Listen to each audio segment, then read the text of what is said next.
Hoy es nuestro culto misionero. Miren aquí, un corazón apasionado por las misiones. Miren esta bandera. La bandera. ¿Saben de qué país es? Venezuela. Del país que vamos a estar hablando durante el día de hoy es de Venezuela. Muchos de nosotros sabemos todo lo que están pasando. Nuestra tesorera de misiones. Dios les continúe bendiciendo, mis hermanos. Se ven muy lindos todos y todas. De todos los ministerios que el Señor ha dado para la predicación del Evangelio, uno de los más hermosos es misiones. ¿Por qué es de los más hermosos? Porque nos salimos de la rutina de la iglesia y nos vamos a ir al corazón humano, a donde está la gente que necesita amor, que necesita la palabra, que necesita salvación. Quizás tantos están desesperados y viene una palabra a su vida y en ese momento su vida cambia. De manera que misiones es para llegarse a aquellas personas, dejar la vida cómoda, como muchos lo han dejado hasta su tierra y se han ido a lugares tan inhóspitos que cualquiera quizás diría, yo me voy de este lugar. Pero gloria al Señor porque le ha dado la visión para que ellos permanezcan en esa obra. Porque la verdad, hermanos, que a mí en particular me ha gustado todo el tiempo misiones. Lamentablemente me cogió la edad y ya no puedo hacer otra cosa. Pero aquí están una juventud lindísima que están para respaldar el Evangelio a través de misiones. Amén. Venezuela, la tierra de Simón Bolívar. Aquí hay una venezolana, que Dios la bendiga, que un dominicanito les robó el corazón. Aleluya. Y aquí está disfrutando de ese dominicano y de esa tierra dominicana, caribeña. Amén. Y que bolivariana y revolucionaria es recogida al pueblo en la calle y para el requisito que le piden es que tienen que firmar una supuesta ley, una supuesta propuesta para negar la ley de amnistía. No les da vergüenza.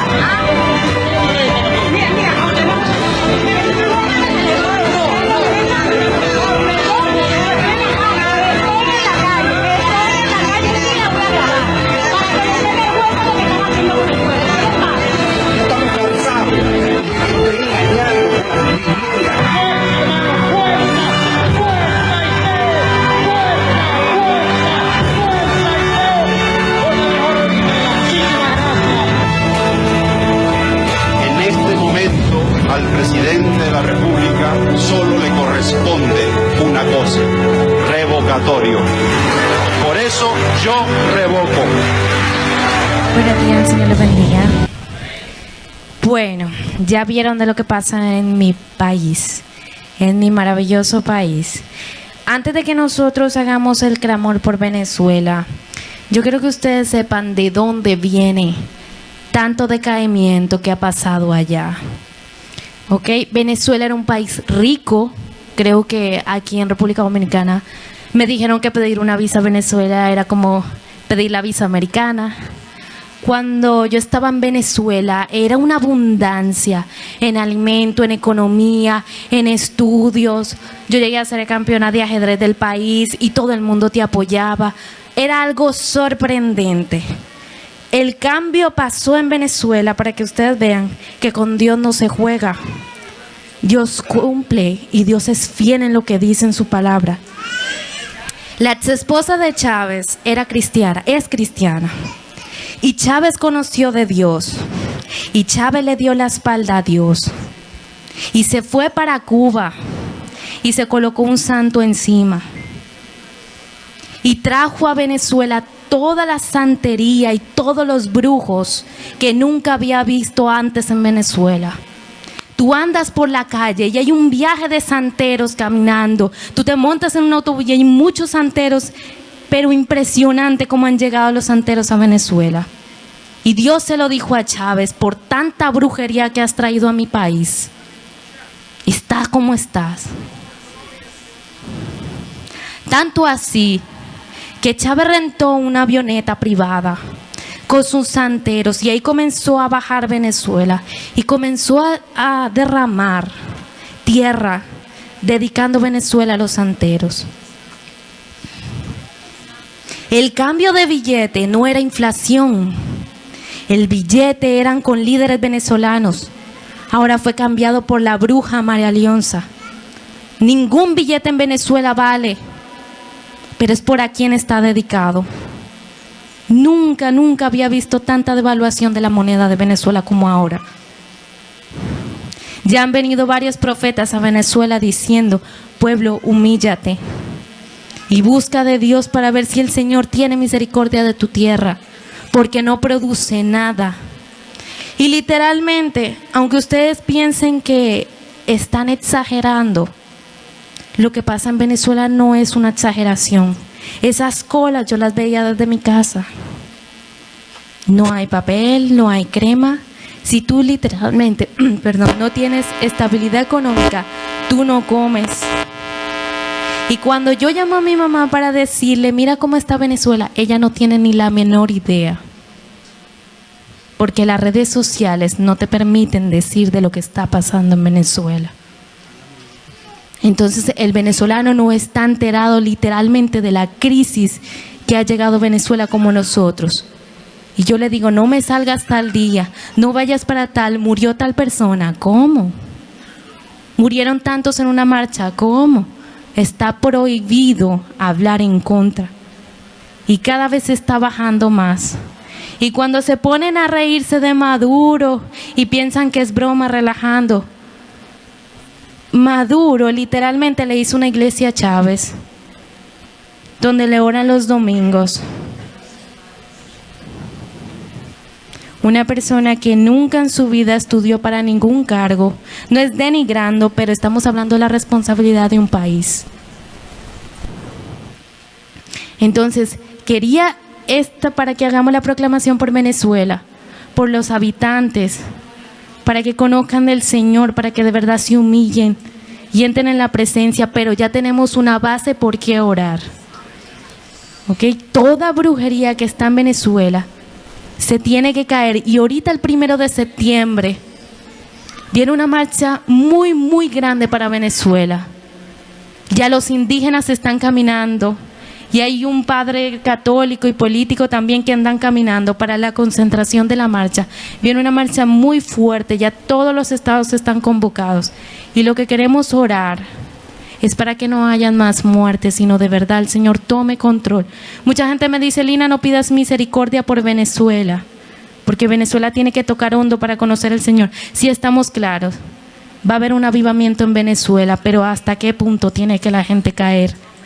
Tanto orgullo que tiene que caer, que no lleguen tan al piso para que la gente reconozca que es Dios el dueño de toda Venezuela. Entonces, vamos a levantar este clamor por Venezuela. Voy a pedirle a mi esposo que nos ayude. Póngase de pie, iglesia, porque entendemos y sabemos que Dios tiene el poder para quitar y poner reyes. Amén, dice la palabra. Y si Venezuela es tierra de Dios, entonces nosotros tenemos que dar nuestro corazón, porque todo lo de Dios también es de nosotros. Venezuela son hermanos de nosotros. Cuando nosotros vemos a un hermano de nosotros de sangre, oramos con todo el amor del mundo porque es nuestro hermano. Pero pueblo, Venezuela también es nuestro hermano. Yo quiero que usted ponga tu corazón en la mano y le pidas a Dios para que Él sea obrando, para que Él tenga misericordia de esas personas que no le conocen, y para que dé más poder y para que dé fuerzas a los cristianos que están luchando en Venezuela y orando por el pueblo de Venezuela. Porque en Venezuela hay gente cristiana, en Venezuela hay un pueblo también que está clamando. Y debemos unirnos y ser uno con ellos. No solo orar hoy aquí, porque hay algo especial por Venezuela. Oremos todos los días, hermanos, por Venezuela, porque sabemos por lo que está pasando. Amén. Cierre sus ojos. Señor Dios, Dios nuestro, Señor, venimos delante de ti, Señor, pidiéndote, Padre, con el corazón en la mano, que seas tú, Señor, posando tu mano sobre Venezuela, Padre, y sacando, Señor, toda maquinación, Señor, y activación del enemigo, Señor. En esta mañana la desactivamos en el nombre de tu Hijo Jesucristo, Padre. Y que seas tú, Señor, quitando, Señor, y derraigando, Señor, arrancando lo que tengas que arrancar. En el nombre de Jesús, Señor, te lo pedimos. Mira que dice tu palabra, Señor, que si tu pueblo te habla, tú les escuchas, Padre. Que si tu pueblo te toca, tú le abres, Señor. Pues mira a tu pueblo, Señor, tocándote y hablándote, Padre. En el nombre de Jesús, Señor, declaramos un avivamiento y una paz para Venezuela, Señor. Y que este 1 de septiembre sea tú, Señor, poniendo tu mano para que no haya derramamiento de sangre, para que no se pierdan más vidas, Señor, para que la sangre, Señor, no corra, Señor, por las calles, sino que tu paz, sino que tu Espíritu Santo sea moviéndose especialmente sobre Venezuela en ese día. Oh Señor, sabemos que tú lo puedes hacer. Sabemos, Señor, que tú lo puedes hacer, porque tú eres Dios no solo de Venezuela, tú eres Dios del mundo, de cada país y de cada estado y de cada situación, Señor. Toda brujería y hechicería y demonio que quiera levantarse, Señor, lo echamos fuera, porque tú no viste poder para echar fuera en tu nombre. Sí, Señor Jesús, lo echamos fuera. Iglesia, levanta tu mano al aire y pide a Dios de corazón, con dolencia, en el nombre de Jesús, Señor. Mira Venezuela, Señor. Toma Venezuela en tus manos, Dios, porque tú eres Dios y no hay nada que te pueda hacer contra, Padre. Ningún presidente, ningún político, ningún mandatario, Señor, es más grande que tú y que tu poder, Señor. No es más grande que la Trinidad, Padre, Hijo y Espíritu Santo, que gobiernan al mundo. Y nosotros servimos al Padre, Hijo y al Espíritu Santo. Y sabemos que Dios hará, Dios hará, Dios hará, Dios hará, Dios hará en el nombre de Jesús. Declaramos una Venezuela limpia, una Venezuela abundante, una Venezuela llena de paz, una Venezuela llena de amor y sobre todo una Venezuela llena del poder de Dios. Así lo declaramos en el nombre de Jesús. Yo creo que usted le dé un fuerte aplauso a Jesús, creyendo que Él lo va a hacer, creyendo que Él lo hizo. Puede tomar asiento. Oh, qué tremendo. Qué tremendo, hermano. Le voy a decir una cosa. Hay que orar por Venezuela. Yo siento. A mí me tocó estudiar en Venezuela. Yo estudié en el Instituto Bíblico Central en Barquisimeto en el año 1972 con los venezolanos y los colombianos en la licenciatura en teología. Y la economía era tan sólida que cuando los pastores fuimos un grupo de 8 o 10 líderes de Santo Domingo y sacábamos el dólar y decían, no hagan cosas con el dólar, nuestro bolívar es más fuerte, decían los venezolanos. El bolívar era tan fuerte como el dólar. Y había una abundancia. El presidente de la época tenía el país en abundancia, porque Venezuela era uno de los países más ricos de América Latina. Amén. Voy a terminar con esto.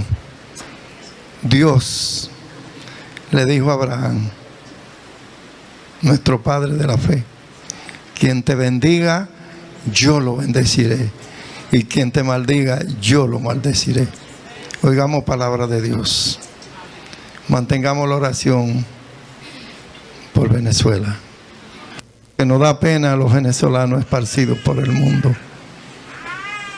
Y Colombia tuvo que abrir la frontera para que compraran alimento, un país tan rico, alimento y medicina. Gloria al Señor. Gloria a Dios, alabamos al Señor por esta oportunidad preciosa que me brinda de compartir su palabra. Para Dios no hay casualidad, Dios es un Dios perfecto y en orden todo. Yo sé que yo estoy aquí, no tal vez porque Cronis me invitó, sino porque Dios lo puso en su corazón. Yo le voy a hacer brevemente una pequeña historia. Tengo una amiga que vivió en Venezuela y nos vemos con regularidad. Y le dije hace unos 2 meses, Rosa, yo pienso que tú debes motivarte para hacer un viaje misionero a Venezuela y cuenta con mi ofrenda. Incluso había puesto en mi corazón darle la ofrenda para que ella la guardara, porque uno a veces promete y como no ve movimiento se le olvida, y yo no quería que me sucediera eso, sino que era lo que yo entendía que procedía. Entonces Crony me dice para que yo tenga una participación por Venezuela. Inmediatamente relacioné el hecho con lo que había conversado con mi amiga no hace más de 2 meses. Y justo en la parte que quería compartirle sobre Venezuela, iba enfocada a esta parte de la hechicería. Pero me pongo en las manos del Señor para todo cuanto yo diga aquí en este lugar sea su propósito y sea su voluntad para edificación nuestra en este tiempo. El tema que hemos entendido propicio para este culto de misiones es enamorando corazones para las misiones. Yo le puedo decir que antes yo hablaba, escuchaba de misionero y yo entendía que eso era algo demasiado grande. Me ubicaba en el barco, no sé cuántos recuerdan, el barco Logos que venía aquí, que recogía unos jóvenes y se iba por el mundo. Pero no nos dábamos cuenta de que cuando predicamos el Evangelio, cuando damos un tratado, cuando regalamos una Biblia, cuando visitamos a alguien, también estamos cumpliendo con esa gran comisión. Y la idea es que no veamos el proyecto de misiones como algo que está lejos o para otros, sino que es para ti y que es para mí. Y dentro de ese contexto yo puedo decir que desde que yo me convertí, asumí bien claro el mensaje de hacer misiones. La actividad del 27 de septiembre, del Día de la Biblia, yo entiendo que eso es un proyecto misionero, porque ahí estamos poniendo la palabra de Dios a correr y ser glorificada. ¿Cómo inicia este proyecto? Este será el 5º año, así que vayan anotando ahí que Dios mediante también vamos a tener la oportunidad de celebrar el Día Nacional de la Biblia. Inició un domingo que estoy yo acostada y viene a mi corazón esa idea, celebra el Día de la Biblia. Yo no sabía cuándo era el Día de la Biblia. Busqué en internet 27 de septiembre, paso la idea y todos podrán recordar que fue una actividad que Dios respaldó en grande y es una actividad costosa. Cuando Dios envía, Dios respalda. Ahora tenemos que iniciar creyéndole a Dios y todo lo que sea para su gloria. Heme aquí, Señor, aquí yo estoy. Y yo puedo decir, no considerando que ese proyecto fue el que despertó, pero después de esa actividad yo veo muchas iglesias celebrando el Día de la Biblia. Veo actividades similares y yo entiendo que Dios sembró esa palabra en mí y yo inmediatamente la puse en acción, porque cuando Dios envía y no hay por qué detenernos, es marchar. Sobre la encomienda que Jesús hace a la iglesia, tenemos que remontarnos a Marcos 16. En Marcos 16, nosotros vamos a ver, según lo analizo, 3 situaciones que se dan, que quedan plasmadas en Marcos 16. Lo primero que establece aquí es la resurrección. Esto es lo que el Señor prometió y que se cumplió. Es decir, mi palabra es verdad. Yo le dije que yo iba a ser crucificado y que al 3er día yo iba a resucitar. Entonces, lo primero que sucede es que Él se le presenta, vamos a decir, a todos, como testimonio de que su palabra se cumple. Entonces es lo primero que vemos, se cumplió. Ahora mírenme que yo soy el resucitado. Yo soy el que la muerte no lo pudo retener porque yo soy la vida. Ahora véanme, porque ustedes tienen que ser testigos de que todo esto es cierto. Y aquí vemos que en este libro, en este capítulo, se resumen estos 3 acontecimientos o situaciones que tenemos que observar cuidadosamente. Primero, la prueba de Él mismo, de que Él resucitó. Se presentó a todos como prueba de que Él fue levantado.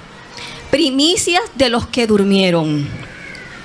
Y los que le vieron tenían que ser testigos de que conocieron al Redentor, al que la muerte no le pudo retener, y que como el Señor les envió, les había prometido que no se quedarían solos, que Él les enviaría una compañía, una persona que era Dios, que estaría con ellos, y era el Espíritu Santo.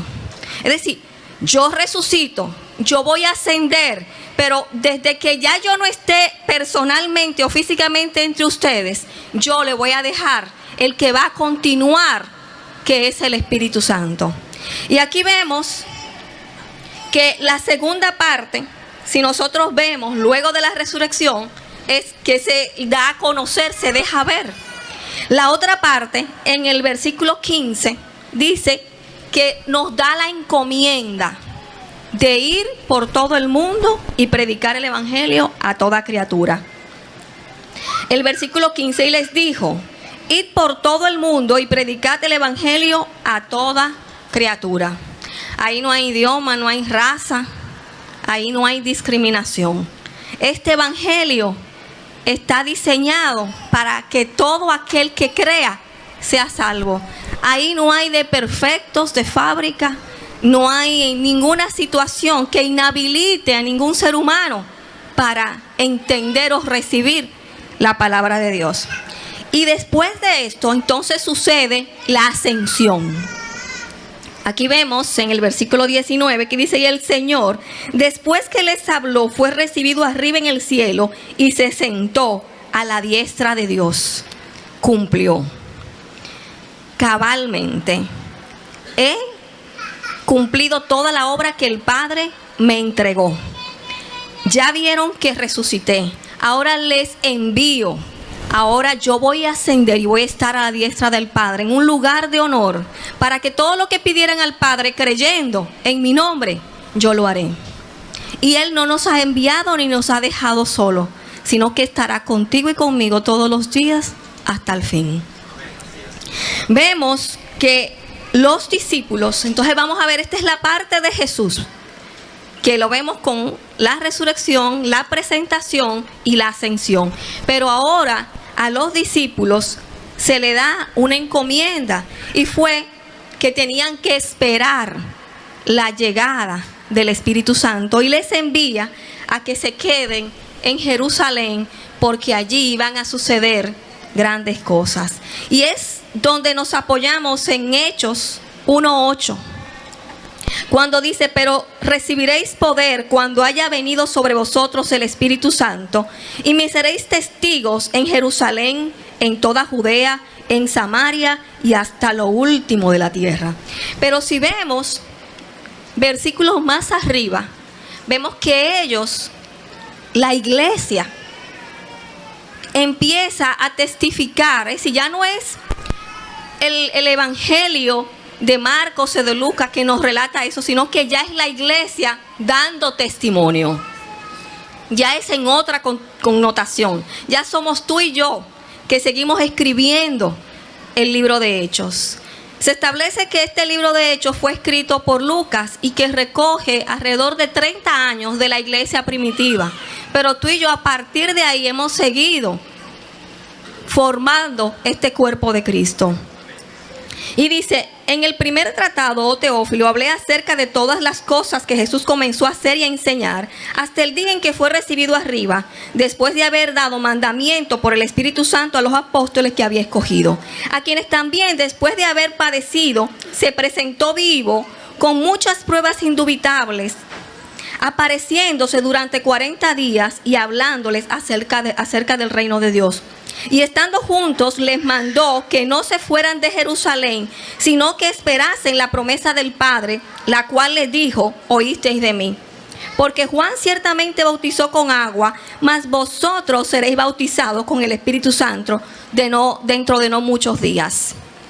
Hay todo una coherencia en estos acontecimientos. Y dice el versículo 20, que llamamos a la atención, dice: y ellos saliendo predicaron en todas partes, ayudándoles el Señor y confirmando la palabra de Dios. Esto es en Marcos 16. Es decir, que el Señor los mandó, y aquí dice la palabra que salieron inmediatamente. No fue algo en lo que ellos empezaron a buscar confirmación.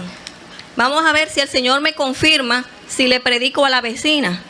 O déjame ver si el Señor me da una revelación, a ver si le puedo predicar a mi familia. El versículo 20 de Marcos 16 dice: y saliendo, y ellos saliendo. Eso es un verbo en acción. Saliendo, predicaron en todas partes, ayudándoles el Señor y confirmando la palabra con las señales que le seguían. Nosotros tenemos que meditar sobre lo que nos dice este texto en Marcos 16:20, porque son las mismas. Y sí, es la misma situación de hoy día. Cuando tú envías, el Señor te va a ayudar.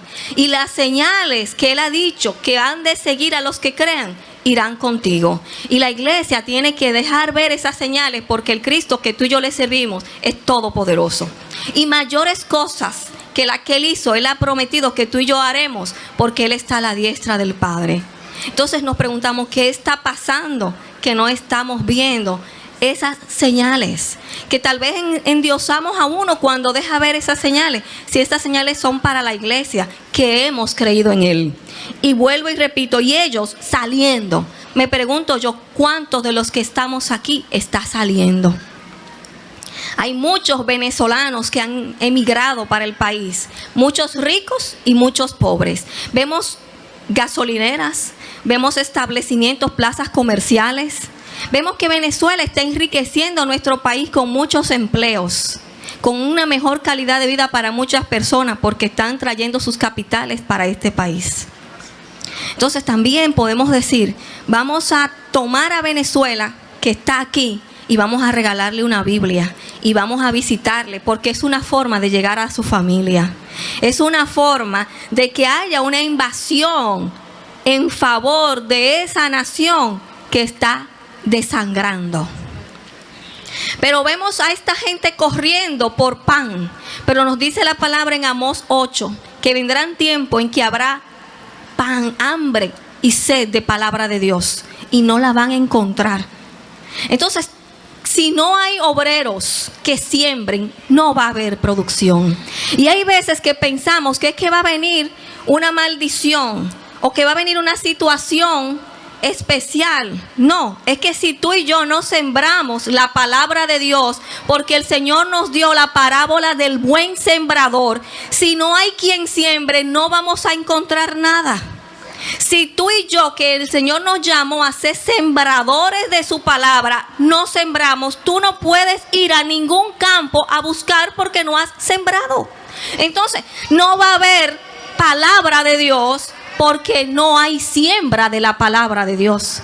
La palabra de Dios es tan sencilla, pero a veces la queremos complejizar. Y es clarito cuando la palabra nos dice en Amós 8:11: he aquí vienen días, dice Jehová el Señor, en los cuales enviaré hambre a la tierra, no hambre de pan ni sed de agua, sino de oír la palabra de Jehová. Y sigue el texto, porque si tú y yo no vamos a esos campos a sembrarla, es posible que alguna llegue en terreno pedregoso, otro en terreno más o menos, pero habrá alguna parte que llegará a tierra fértil. Pero el crecimiento los del Señor. Pero el buen sembrador dice que salió a sembrar. Ay de ti y de mí, ay de ti y de mí, que habiendo el Señor enviado como obreros a sus mies, nos quedamos viendo televisión, o nos quedamos conversando, o hay mucha ropa para lavar y esta casa está muy sucia, y no priorizamos. Porque cuando tú digas, ¿y qué está pasando? Que no hay quien ore por mí, que estoy enfermo. No hay quien me dé una palabra. Pero es que los obreros andan en otra cosa. Y no podemos reclamar a otros lo que yo no estoy haciendo. Queremos decirle a los pastores que hagan más, pero una iglesia es una colectividad de hombres y mujeres que se han puesto de acuerdo con un propósito de más para Dios. Y ellos no pueden solo. Jesús, siendo el Todopoderoso, se levantó a 12 que estuvieran con él, porque Dios hace un equipo. Y vemos que el Señor escogió, dice en Lucas 10, a 70 que fueran de 2 en 2. Pero si analizamos, ellos los enviaron fue a ir anunciándole, haciendo como una labor de publicidad, de relaciones públicas, para que cuando él llegara ya supieran que el maestro los iba a visitar. Es posible que ni siquiera eso estemos haciendo. Entonces ellos vinieron gozosos porque vieron cómo el poder y la autoridad era con ellos. Y el Señor le dijo, mira, yo veía cómo Satanás descendía como un rayo. Tenía que ser destruido, destronado. Su injerencia no era contigo. Pero ellos venían gozosos por ver todo esto. Y yo, mira, gózate en que tu nombre esté escrito en el libro de la vida. Porque hay muchos que andan por ahí, pero sus nombres no están escritos en el libro de la vida. Entonces, cuando tu nombre esté escrito en el libro de la vida, entonces vamos a hacer fiesta, vamos a regocijarnos, vamos a alabar a Dios. Porque eso es lo que es innegociable.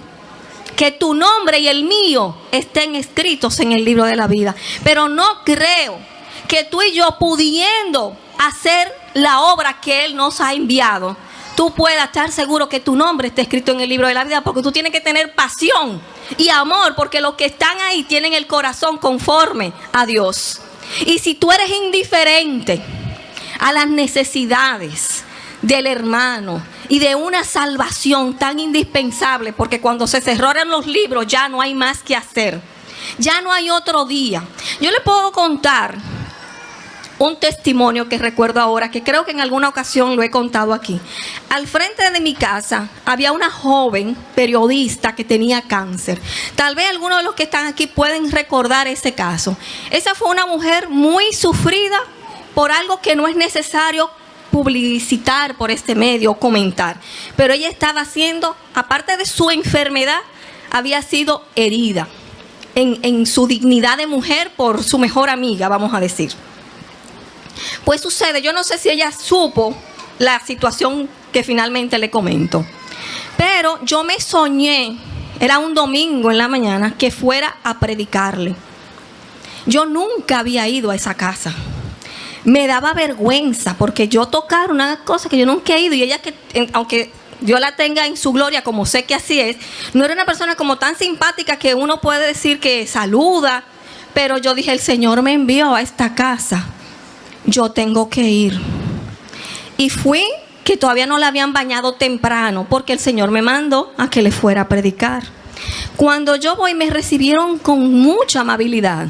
Me dijeron, la están bañando, vuelva un poquito más tarde. Yo, pues de acuerdo. Le prediqué el evangelio, le dije que aceptara al Señor como su Salvador, le dije que le iba a prestar un radio y se lo llevé con música cristiana para que durante el día estuviese escuchando alabanza, y que yo quedé que la iba a volver a visitar al otro día.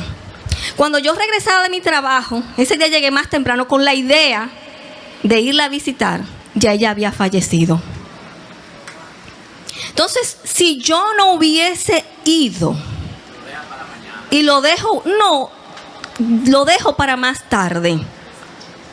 Pero el Señor me dijo, ve y predícale. Un sueño claro.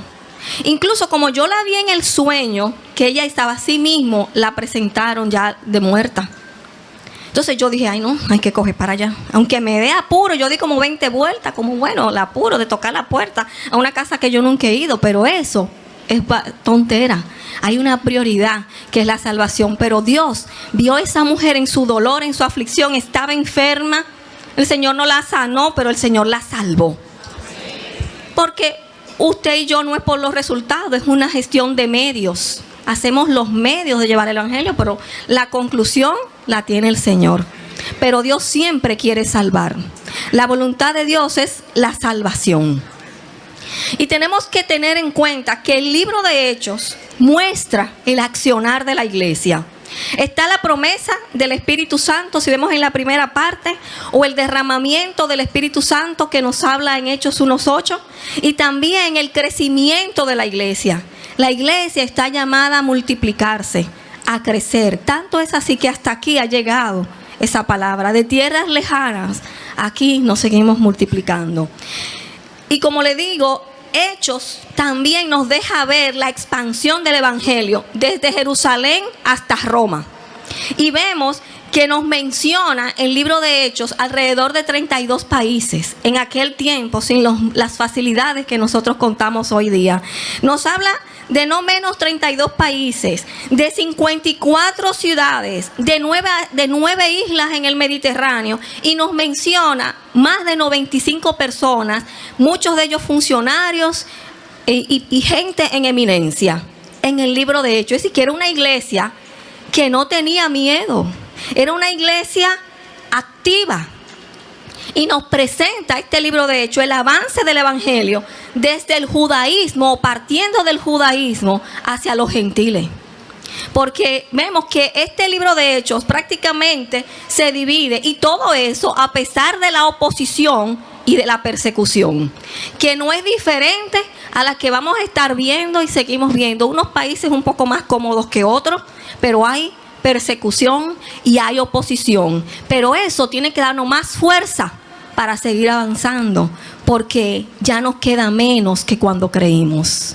El libro de Hechos nos muestra cómo el Señor sigue obrando a través del Espíritu Santo y cómo el Señor empoderó a los apóstoles y a la iglesia para que haga grandes señales en su nombre.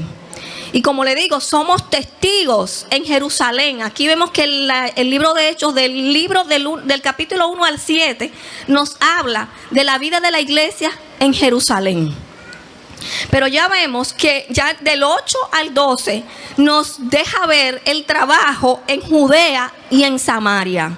Y vemos que la parte que tiene que ver con Hechos del capítulo 13 hasta el 28, el último capítulo, nos habla del evangelio hasta lo último de la tierra. Es decir, que esta iglesia, en esos años donde nos deja ver el libro de Hechos, cumplió con llegar el evangelio a Jerusalén, a Judea, a Samaria y hasta lo último de la tierra. Entendió el encargo, la misión, el propósito. Y todavía la iglesia sigue caminando. Y todavía la iglesia sigue creciendo. Y el poder de Dios sigue impactando vidas. Y el Señor sigue haciendo milagros. Pero esos milagros no deben de ser a través de los otros, sino a través de ti y a través de mí. Que la iglesia se siga fortaleciendo, empoderando de todo esto que el Señor nos ha dado. Porque la iglesia del Señor es fuerte en la tierra. Porque es el Señor que está con ella. Nosotros vemos que hay un referente como misionero, que podemos decir, ¿qué referente yo tengo? Yo tengo a Pablo. Y Pablo no fue a donde otro edificó, no. Él dijo, quédense ustedes, Pedro y los demás, los que eran la columna. Como él dice que también ellos le dieron la mano en señal de fortaleza. Pero si buscamos en Gálatas 2, nos vamos a dar cuenta todos los vaivenes que tuvo Pablo. Pero él dijo, yo me voy para los gentiles. Allí pasó y pasó de todo. Incluso termina Pablo estableciendo que lo dejaron solo, pero que el Señor había estado con él. Porque hay veces que uno está esperando la recompensa en la tierra. Pero a Pablo, si uno analiza su vida, él terminó solo. Me han abandonado, me han dejado solo. Solo fulano ha estado conmigo. Después de decir él que dio su vida por el evangelio, terminar solo. ¿Y dónde está tu Dios? Donde yo pasé naufragos, prisiones, azotes, persecución. Donde yo era un juez de la Suprema Corte de Justicia, un connotado, un hombre intelectual, un hombre que la gente respetaba. Termino solo, pero Dios estaba con él, porque si sufrimos aquí, reinaremos allá. Y muchas veces estamos esperando el confort. ¿A dónde que me van a hospedar? ¿Qué comida es que me van a ofrecer? ¿Con qué vestimenta es que voy a ir? Y el Señor le dijo, mira, vete, no procures ni siquiera saludar para que no te detenga. El tiempo apremia, vámonos. Pero ahora hacemos unos ajuares. Yo diría, yo sería la primera, no me estoy excusando, que estaría pensando en la combinación, en la que sé yo, que en la cartera y cuántas cosas. Y el Señor nos mandó a que saliéramos. No quiero decir que son los otros, estaría pensando en mí misma, en todo unas situaciones que están de más, porque la esencia no es esa. Entonces tenemos un compromiso como cristianos de que este evangelio llegue. Vemos que Pablo primero sale con Bernabé, pero ¿cómo sale con Bernabé? En Hechos 13 ahí le dice que oraron y el Señor a través del Espíritu Santo estableció que el compañero para este primer viaje misionero era Bernabé. Pero vemos que ya después hay situaciones, pero no era perfecta la iglesia, pero estaban convencidos de quién les había enviado. Nosotros podemos decir, cuando estemos viendo el tema de las misiones, como referente Pablo, que él dice, imitadme a mí, así como yo imito a Cristo. Que tú y yo podamos decir, imítenme a mí, porque esa imitarlo a él no era exclusivo de él, es el que está haciendo lo que Dios le envió. Es el que está en obediencia, debe de ser un referente para yo hacer igual que esa persona, porque está imitando a Cristo. Pablo se marcha a llevar el evangelio a tierras lejanas del judaísmo. Diríamos que él salió de su zona de confort, de los suyos, nueva cultura, nuevas lenguas, pero Dios estaba con él. Y hay algo grande, y es que cuando tú no sabes una cosa y tú te pones en la mano del Señor, el Señor te adiestra. Vamos aquí hablando de Venezuela. Estudiando un poquito, vemos que Simón Bolívar no tenía formación militar, pero él sembró en su corazón la necesidad de independizar a estas tierras hispanoparlantes, vamos a decir así, de la colonia española, y lo logró con mayor destreza que cualquier persona que tuviera un entrenamiento militar. Hace poco tuve la oportunidad de conocer personalmente a la doctora Kathleen Martínez, una arqueóloga dominicana que está en Egipto, logrando grandes descubrimientos, que yo entiendo que esos descubrimientos van a fortalecer, esos hallazgos van a fortalecer la evidencia de la verdad de Cristo. Porque nada es casual. Ella está por Cleopatra y nosotros tenemos que ver que todo esto de ese mundo antiguo no es ficción, sino es real. Pues déjeme decirle que ella lo que es abogada. Pero desde temprana edad le interesó, le apasionó, su papá le orientaba para que tuviese determinada lectura como responsabilidad. Y ella ahora mismo está a punto de ser considerada la mejor arqueóloga del mundo, sin ser de formación arqueóloga. Ella puso su corazón en eso que ella quería. Simón Bolívar puso su corazón en eso que él quería. Y el Señor ya nos lo ha dicho, donde tú pusieres tu corazón, allí estará tu tesoro. Entonces pongamos este corazón, esta pasión por agradar a Dios, por cumplir su propósito, porque tal vez tu parte no es ir, pero sí puedes ayudar al que va o facilitar al que ha dispuesto ir, porque como equipo uno es brazo, otro es pierna, otro es boca, somos un cuerpo. Pero ¿qué parte de ese cuerpo estoy conformando hoy día? Esa tiene que ser parte de esa reflexión. Vemos que ese Hechos 1:8, cuando dice que es el compromiso del cristiano, aplica, digamos, adaptándolo a nuestra realidad. Esa Jerusalén, esa Judea y esa Samaria y hasta los confines del universo, yo lo puedo analizar que podemos hacerlo ahora mismo, porque esa Jerusalén podemos verla como un tipo de tu casa, de mi familia. Yo puedo ver que esa Judea y Samaria serían los vecinos, los compañeros de trabajo, pudieran ser los relacionados de mis relacionados.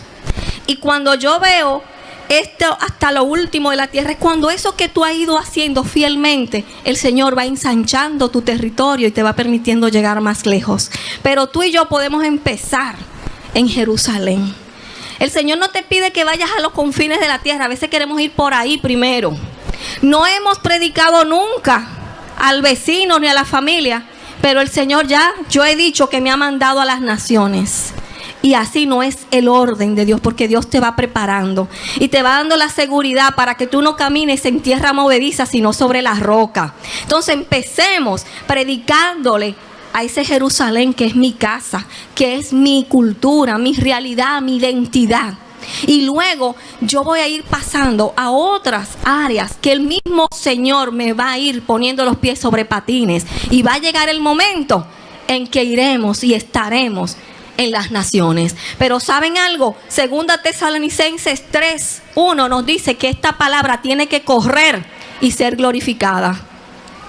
Vemos que hay una astucia en las redes sociales. Dale reenviar. Si tú no se lo mandas a 10 personas, tantas cosas, compártelo.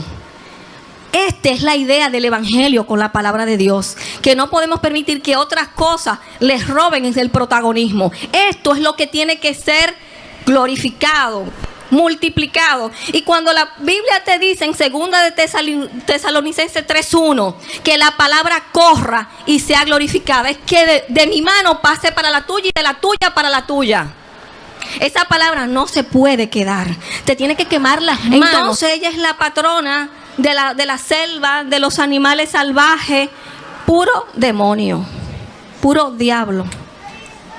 Entonces, más de la mitad o la mitad mínimo de la población ha tenido alguna vez algo que ver con esta idolatría. Pero los líderes en Venezuela consultan brujas. Vemos que la bruja de Carlos Andrés Pérez se llamaba Evenia Rengilo.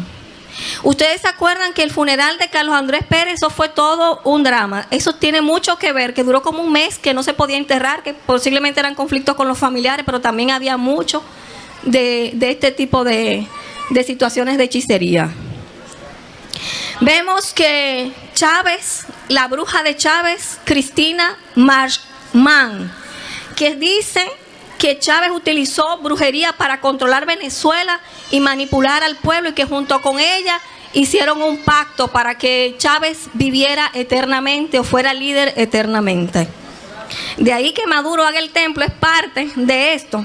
Y estas señoras están vivas y están ahí, y tenemos que orar para que el Señor las salve y vengan de las tinieblas a la luz. Se dice que en el Palacio Miraflores se hacían rituales de espiritismo. Yo le voy a luego mandar a la iglesia, con el permiso de Santiago, un link donde vemos una carta que le escribe Chávez a esta bruja Cristina pidiéndole un trabajo con su puño y letra, un manuscrito. Entonces, cuando una nación se aparta de Dios, cuando sus líderes se apartan de Dios, vemos que el pueblo sufre. Porque cuando los líderes temen a Dios, vemos que la misma palabra nos dice que hay refrigerio. Nosotros tenemos que entender que lo que ha sucedido en Venezuela debe de ser un espejo para las demás naciones. Un espejo de si se apartan de Dios. Hemos visto la situación de Haití, pero ya vemos cómo el no tener a Cristo en el corazón de una nación también convierte a naciones poderosas en otras Haitises en cuanto a la forma de la administración de sus riquezas, de su paz. Porque no es solamente hambre de alimento, hay una hambruna espiritual que no la sacian los hechiceros, porque esa hambre solamente la sacia Jesucristo. Pero tú y yo somos los que tenemos que ganar esa batalla, porque la batalla de Venezuela espiritualmente es la batalla nuestra, porque tenemos que llegar hasta allá. Que Dios nos siga bendiciendo en abundancia. Oremos por Venezuela, pero orando y obrando.